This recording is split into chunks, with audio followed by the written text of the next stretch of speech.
Thank you. Can you hear me? All right, welcome to this session. My name is Omar Hussain, and I'm a solution architect for Univa. I've been with Univa for about 5 years now, and before that I was at Sun/Oracle.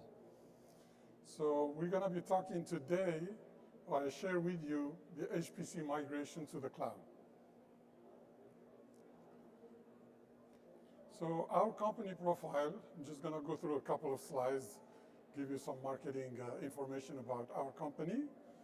So we serve about 250 plus customers. We integrate about thousands plus integration applications. And the aggregate number of cores of our customers exceeds 3,300,000 cores. And we have customers that run hundreds or thousands of jobs up to 8 million plus jobs. I don't know if anybody here is running that amount of jobs.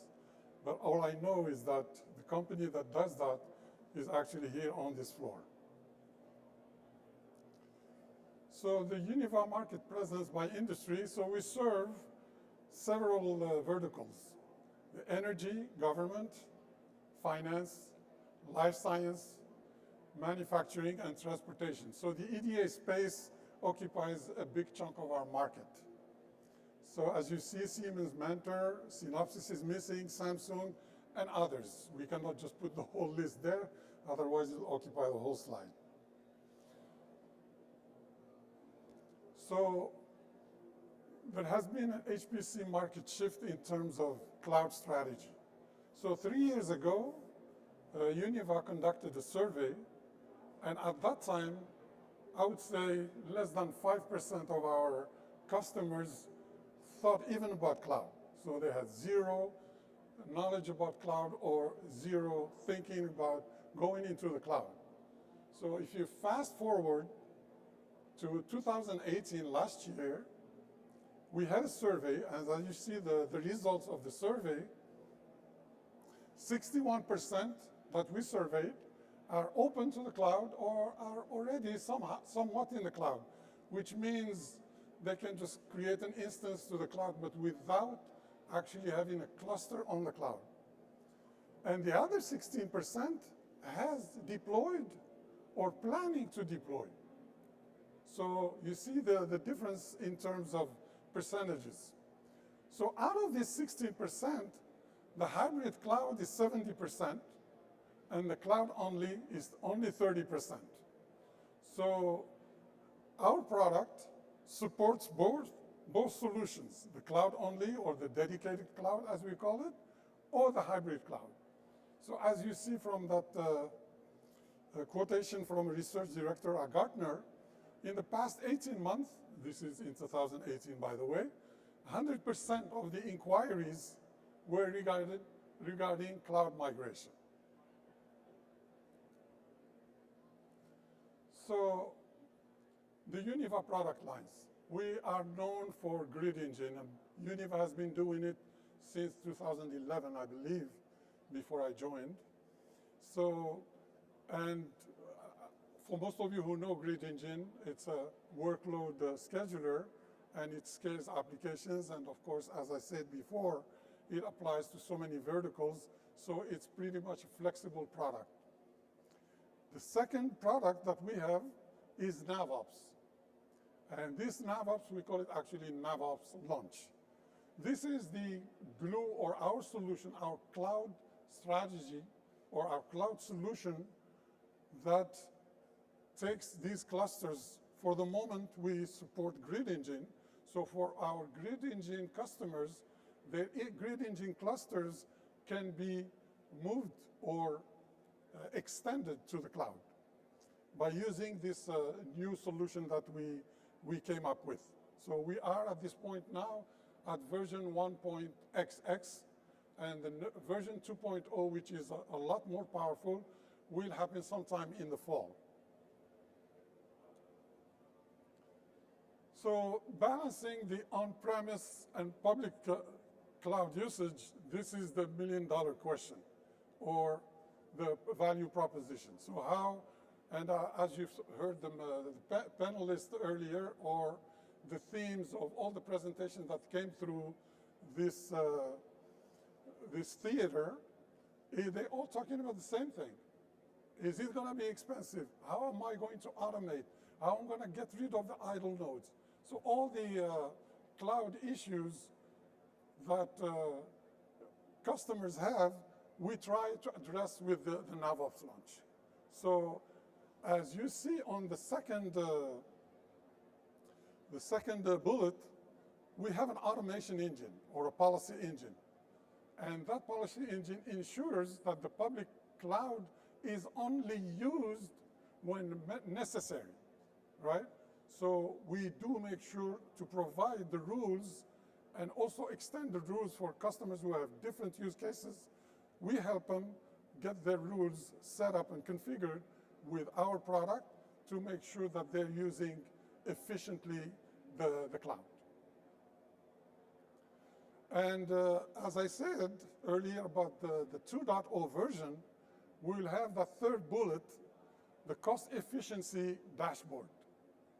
And this will support building the case for on-premise workload placement, whether you want to place it on-premise or you want to take it to the cloud. So it gives you, I'm going to show a slide later, and it tells you exactly what are the things that you can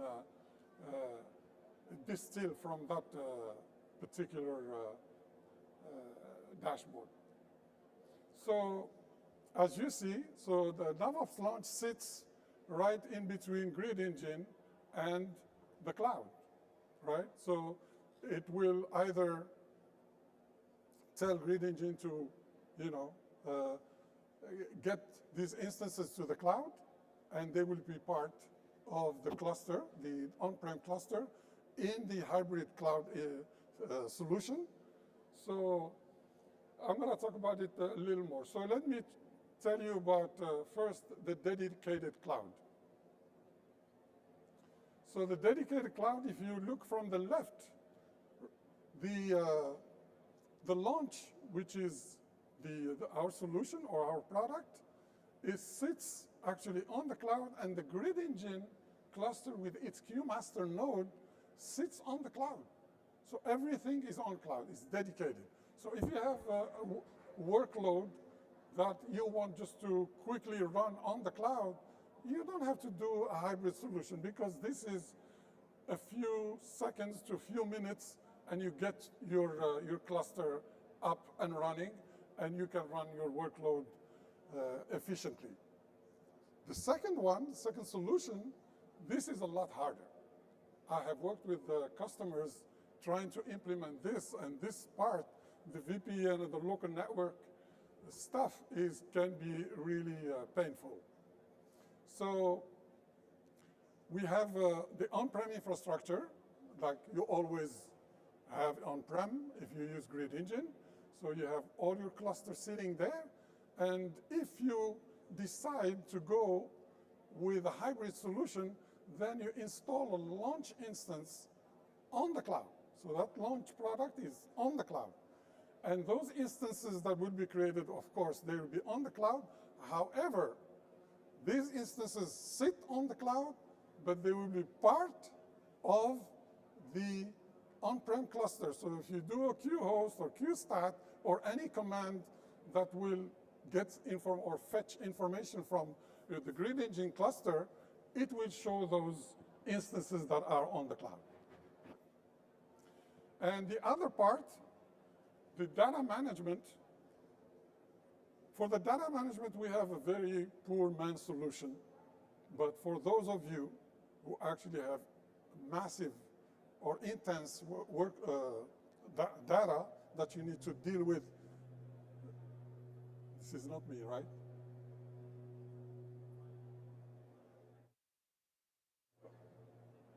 Okay, so for the storage part, we tell our customers, or we recommend for those who have massive data, to talk to these cloud storage vendors, such as Weka.io and Elastify, NetApp, and others.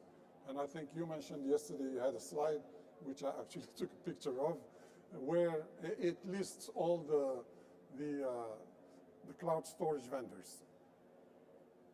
Because that's the first question actually I get from the customers. Once we tell them, okay, the cloud and everything, so they ask us, so do you deal with the storage solution? We're not storage experts. And we have these vendors who actually do a good job. So the architecture, this is just the software architecture. So it's modular. So I'm not going to talk about grid engine since we're talking about cloud. So we'll talk quickly about the launch software architecture. As you see there is the web UI. So your cloud administrator will basically go to the web. It's a web browse or web-based UI. And from there, you can do all the administration. So the first part that probably your HPC administrator will do is that automation engine. I'll show you later in the demo how the automation engine works. And then there is the cloud management. That piece talks to grid engine, how to move those instances to the cloud and everything and what we need. The data management part, I just spoke about it. We deal with only that simple solution. And then there is the metrics database that I will show in the next slide or two about what type of metrics are collected from launch, by launch from the cloud to get you enough information to make good decisions. And you see the cloud connector, so we're cloud vendor agnostic. We support the 3 major vendors and even others. So if you have any other cloud, we can just, it's simple because we abstract the cloud connector and we can just quickly, it's a matter of few hours, we can get a cloud connector for a different cloud vendor. So the features, basically it's auto scaling and instance management, data management, workload instance binding, the queue management, so homogeneous cluster queues or heterogeneous queues, and spot instances. So we support also spot instances and preemptible for Google. So this is the dashboard I was talking to you about earlier. This is going to happen sometime in the fall, which is the Navops launch 2.0. So it shows all these metrics. So it shows you the budget. You can find out how much you've been spending on the cloud, whether within the last hour, within the last month, or last week. And then you can find out how many instances you have, the one that are in use, the one that are waiting, available, and then the efficiency, the slot usage, and then the job. You see that on the left? There's the jobs also, and then the licenses, all the resources, not only licenses, any other resources that you want to monitor. So this is a powerful dashboard that we can hopefully get by the fall, and this will be accessed by HPC administrators, by the C-level, by your CIO, by your boss, so that they know exactly how this cloud is being used. Are we wasting resources? Are we wasting money in the cloud? So this is what is going to be in the pipeline. So we worked with 2 large customers. We have 2 case studies. The first one is the hybrid cloud bursting, and this was done by Mellanox, as you see down their logo. So what was the challenge? The challenge was critical simulation and verification methods. Need to defer, reduce capital expenditure, right? Unmet demand during peak periods. And on-premise EDA licenses were underutilized. This was their challenge. So what was our solution? Of course, they are our Univa Grid Engine customer. So Univa Grid Engine was sitting already there. And they were managing their license using our Univa License Orchestrator, which is another product of Univa. And Univa UniCloud. So you see there the word UniCloud. UniCloud was the predecessor of Navops Launch. So everything I was talking to you about Navops Launch is a follow-on to that UniCloud, because at the time when we did this work, we had only UniCloud, which was basically a framework that we now took it to the next level with Navops Launch. And then a hybrid cloud environment. So with this hybrid cloud environment, they can do that demand during peak periods, right? If they have workloads that don't need licenses, for example, they can just put them on the cloud, because licensing in the cloud can be pretty tricky. So some vendors are still not on the cloud, or they make you sign some legal papers in order to run their software on the cloud. The next one is, it's extreme cloud scale. So this was unheard of before this project that was done with the partnership of AWS and Western Digital. So as you all know, Western Digital is in the hard drive business. So they needed to run a simulation for their next generation HDDs. So, and it required complex multi-physics simulations. And they had 2.5 million tasks that required 20 days on-prem. This is their calculation. They told us that if we do this simulation with what we have on-prem, it's going to take us 20 days. And the capacity for increasingly complex product designs. So what was our solution? We built a 1 million core on AWS, of course using spot instances. No way you can do it with normal instances. So how long did it take us? It took about 90 minutes to crank up over 40K AWS instances, which, if you multiply it by the number of core per instance, took us all the way to a little over 1 million core. And this 1 million core, by the way, is sitting on one queue master node. We have one head node managing 1 million core. This is unheard of, because my largest customer, or our largest customer, has a little over 200,000 cores, of course, with one instance. So what is the customer value? 60x, or reduction in simulation time. They went from 20 days to 8 hours. So an estimated 50% savings from versus the on-prem resources. And the solution enabled higher design quality and faster time to market. So if you want to be competitive, this is probably something to think about getting on the cloud, getting a dedicated cluster, and do. So as you see, even the cost to do it was less, even though it was faster time to market. So this was actually, and we have, if you go to our resource, univa.com/resources, we have the $1 million core, the 1 million core project there explained in detail. So now we're going to do the demo. So the demo, this is how it's going to look when you launch Navops Launch, our portal. This is the landing page. So you just log in, and we use the DAC authentication, which supports LDAP and Active Directory and all the popular domain name servers. So once you log in, you get into this situation. So I have them on slide just in case it doesn't work. I'm going to rely on my slides. Always have spare time. So I'm going to go and try to get.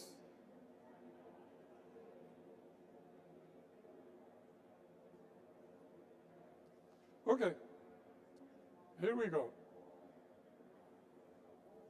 Okay, I guess I'm, all right. So now I logged in from that landing page, and now I'm on this page.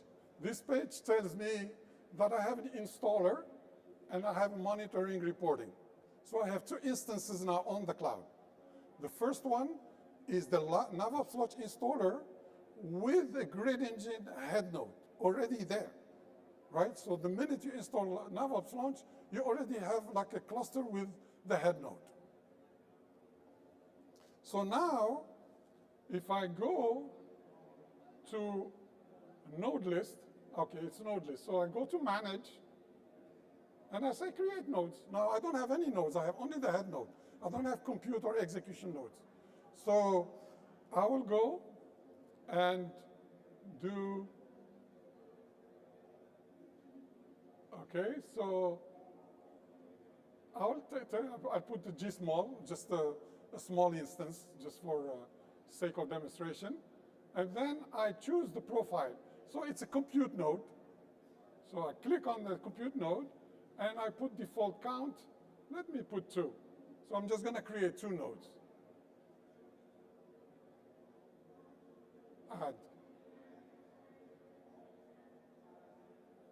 See, that's why I'm sometimes it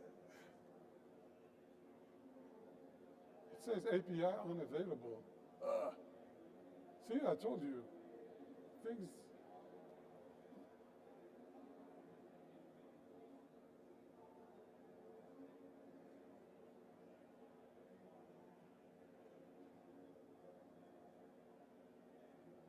Let me try to refresh it because I worked with it just earlier. See? Yeah,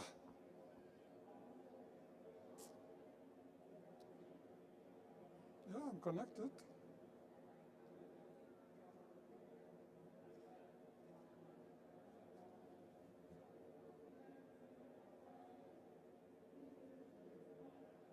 Yeah.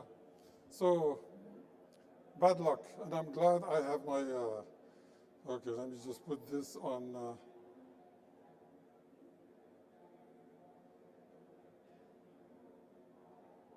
Okay, so basically you get this, what you see there on the donut on the left, the green donut, it says it has 4 nodes. So 2 are compute node, 1 is the installer node, which is the head node, and 1 is the monitoring and reporting. So this is what I was trying to do, is I was trying to add the nodes, and I put count 2. And then when I click add, normally you will see these 2 compute nodes coming up. So it says it's launching these 2 nodes, right? So as they are launching, which takes about few seconds to a minute, then we go to that automation, as I said earlier about the automation engine. So you just click on that automation engine, and we have a scale up on pending. So the cloud connector, since we are working with the Google Cloud, so the cloud connector will be the Google Cloud. And the software profile is going to be a compute. I want to create a compute execution node or compute instance. What kind of profile? What kind of instance? It's a G1 small, Google small instance. And you see that resource value, the name there is cloud job. So that cloud job is important because when you submit a job and you want it to go to the cloud, you submit it with the resource cloud job. The minute Grid Engine sees that it's asking for that resource, it just says launch go, create an instance for me called G1 small and an execution node on which I'm going to run my cloud job. So the scale up pending, and then there is the scale down empty. By the way, you see that green and black, so you can switch off, toggle whether it's on or off. So the scale down and empty, the frequency is, I put here 3 minutes, you can put 5, 10, or 1 minute. And what does Navops Launch do? It will just look at the idle time of that instance. After 3 minutes, if it sees it idle, it's going to remove it. So here we have the 4 nodes, and after I do that scale down, empty, after 3 minutes, you're not going to see that G1 small. It's gone. But for those of you who wants to see the demo live, please come and see me. We are just right at the exit, Univa. I'll show it to you. Somehow it didn't work here, but it worked for me there. So let me go back here. And then there is this monitoring widget here. If you click on it, what you do is you get the monitoring and reporting. This is our other product, which is the 4th product I'm already talking about, which comes actually bundled with Navops Launch. So this is Unisight, which is a historical reporting and real-time monitoring. So you can use it to check exactly what's happening on your cluster, and especially for hybrid clusters, it tells you exactly what's happening. But this is going to change in the future. We're going to have GraphQL API, for which you can hook Grafana or any other UI that speaks GraphQL. Okay, I think this is the end. And if you have any questions, please.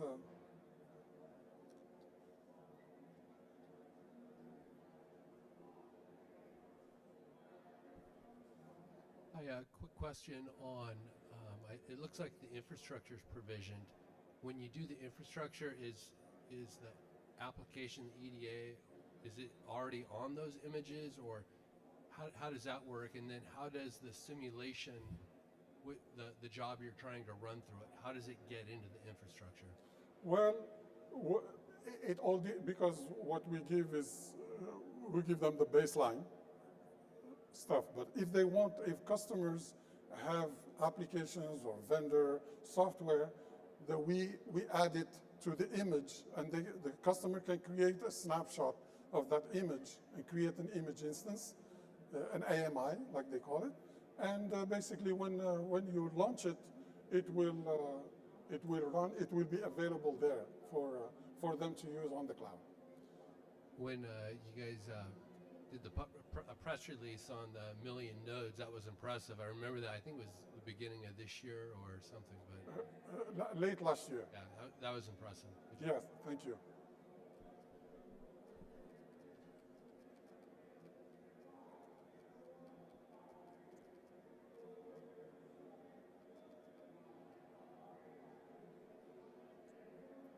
Any other questions? Okay. Thank you very much. Thank you.